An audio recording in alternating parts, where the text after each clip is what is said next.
It's your boy Star Jones. Y'all already know what channel y'all on. Please, before y'all do anything else, hit that subscribe button, that bell on the bottom right corner, and please comment if you have anything you gotta say. Thanks again, Star Jones over and out.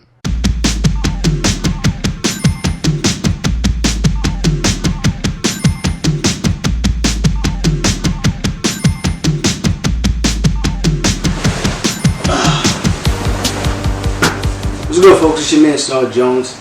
I'm here for episode 3 of Star Views. Damn, it's been 3 episodes already? 2020 must be doing good, huh? But anywho, neither here nor there. Tonight we'll be talking about the latest video game craze to finally hit the big screen. You know, we all used to Resident Evil and Street Fighter and all these Mortal Kombat movies. But now we got one for the kids. The little blue guy, he runs real fast, getting chased by the doctor, mad scientist with the long mustache. None other than Sonic the Hedgehog. Yeah, that's him. And that's what we're going to talk about tonight. And I expect an interesting conversation to happen this evening. So, in the interim, you guys get comfortable. You guys get your drinks, get your hookah, because I'm going to go do the same thing. And when I come back in 2 ticks, we're going to get right. We're going to chop it up how we chop it up. Alright? Cool.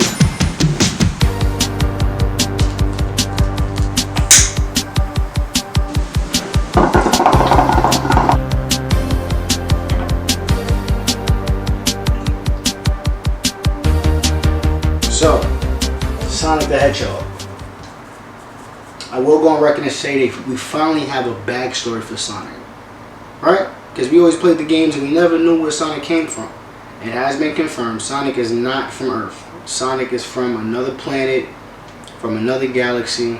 I don't know how far away, but Sonic is not from Earth.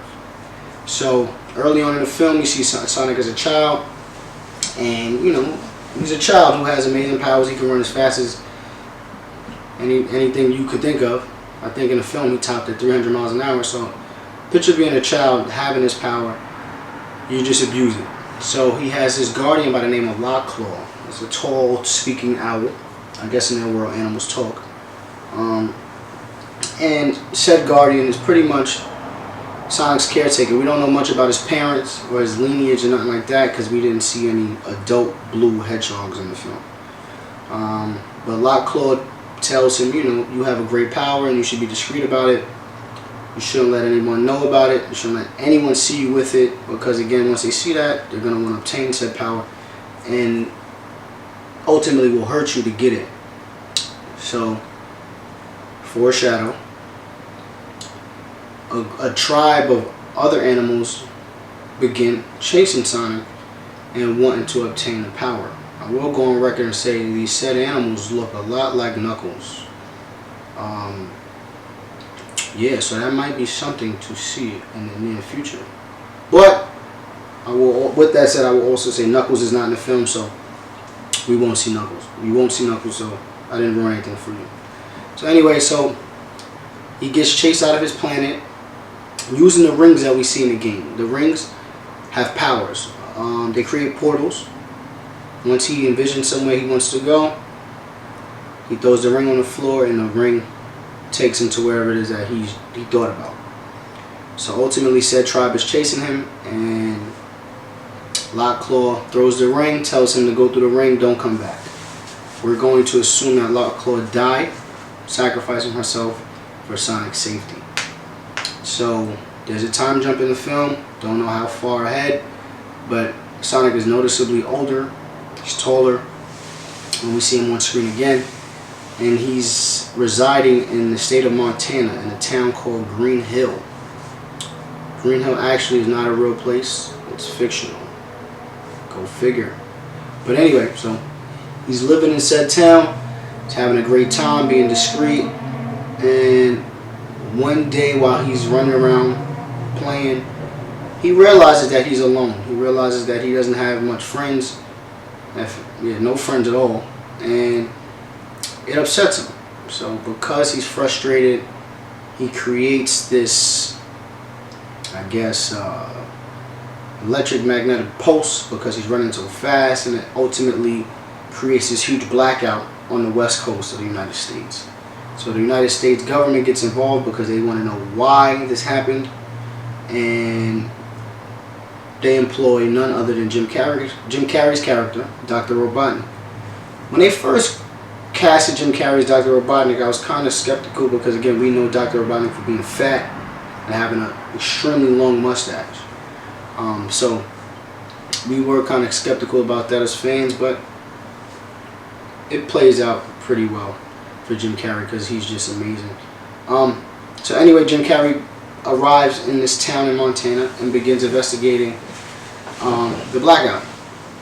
And Dr. Robotnik, known for his name, has a huge love and infatuation for robotics. So throughout the film, you see him utilize his robots to ultimately chase down and find Sonic.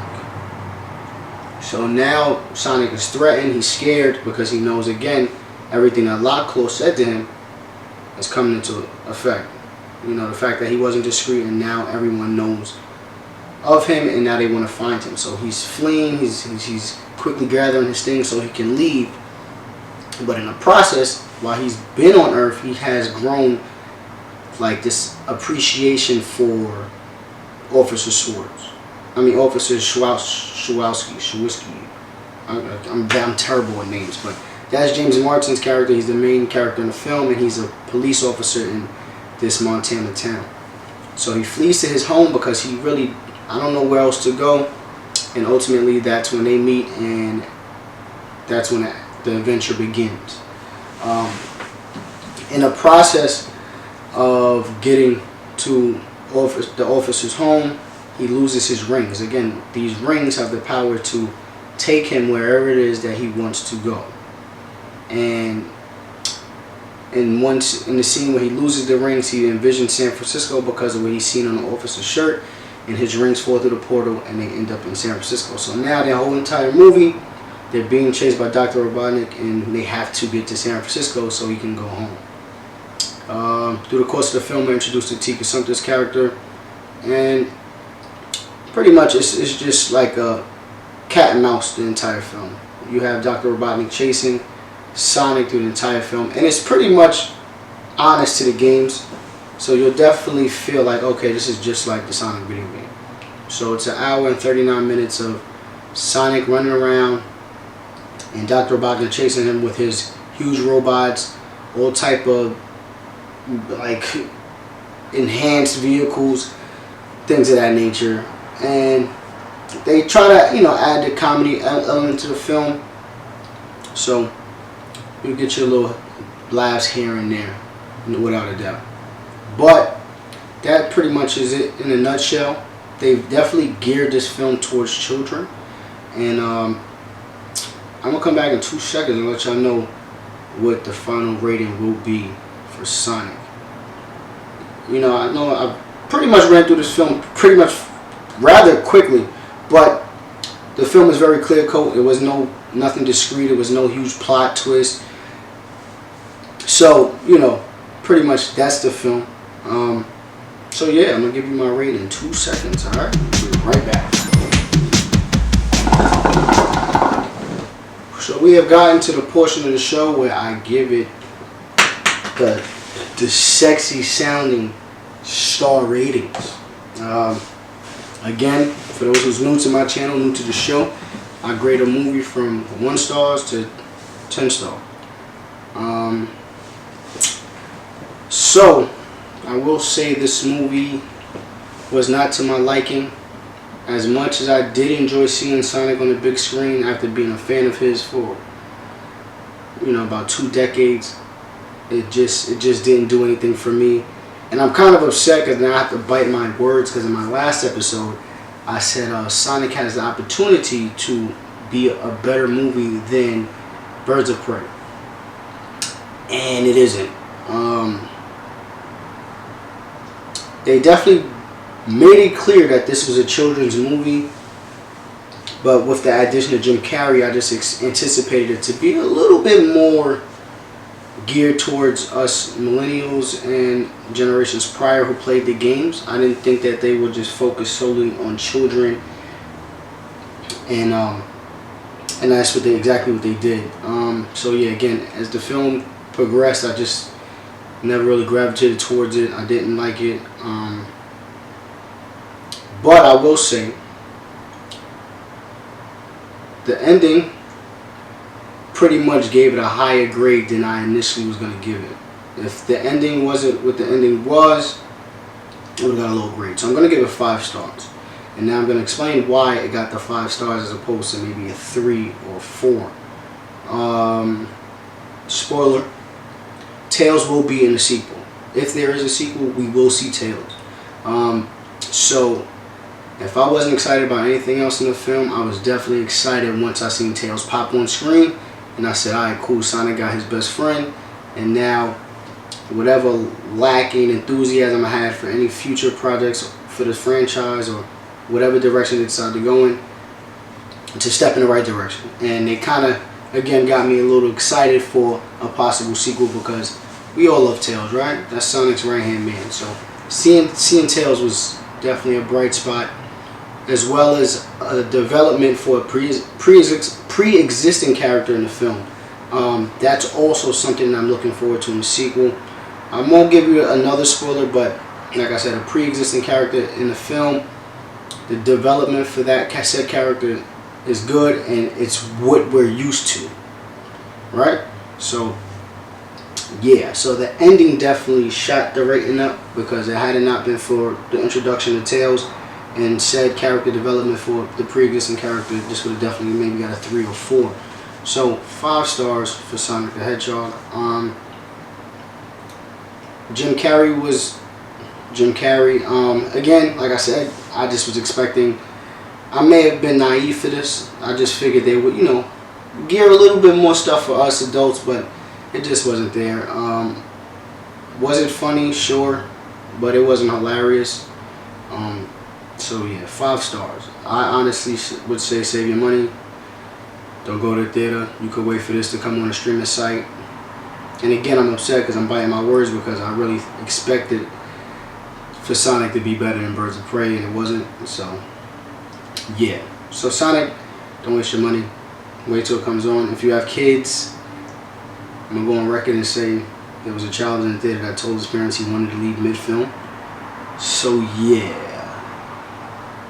I don't even think it's hitting with the kids. So yeah, 5 stars, Sonic the Hedgehog. I'm sorry. Sorry, Jeffrey Fowler. Maybe next time with the sequel you could finesse something with the introduction of Tails. And who knows? As I stated earlier in the show, the people that was chasing Baby Sonic definitely resemble Knuckles. So maybe in the sequel, maybe they'll introduce Knuckles at some point. It's definitely something to look forward to. So I do have a little bit of enthusiasm left for what can come from this first film, but again, like I said, 5 stars. Not valid. Don't waste your bread. Hell, you may not even want to watch it when it comes on TV, be for real, if I'm keeping it a band. So yeah.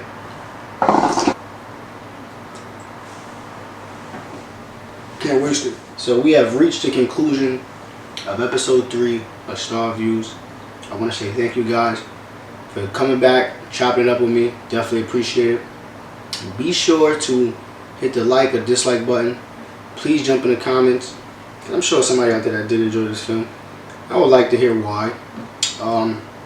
But I will be back, not until some point, maybe the middle of March. The next film I will be critiquing and talking about is Vin Diesel's new movie called Bloodshot. Don't know much about it. All I know is that he's a soldier who's resurrected, and he's granted some superhuman abilities, I guess. Again, the synopsis is still not really all the way out there, and that comes out March 13th, 2020. So you will see me at some point in March. March is also going to be a busy month for me, just as February was. The Quiet Place 2 also comes out. Quiet Place 1 was an amazing film. I definitely enjoyed that. And that comes out March 20th, the following week after Bloodshot.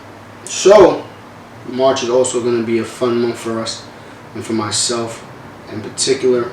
So we shall see.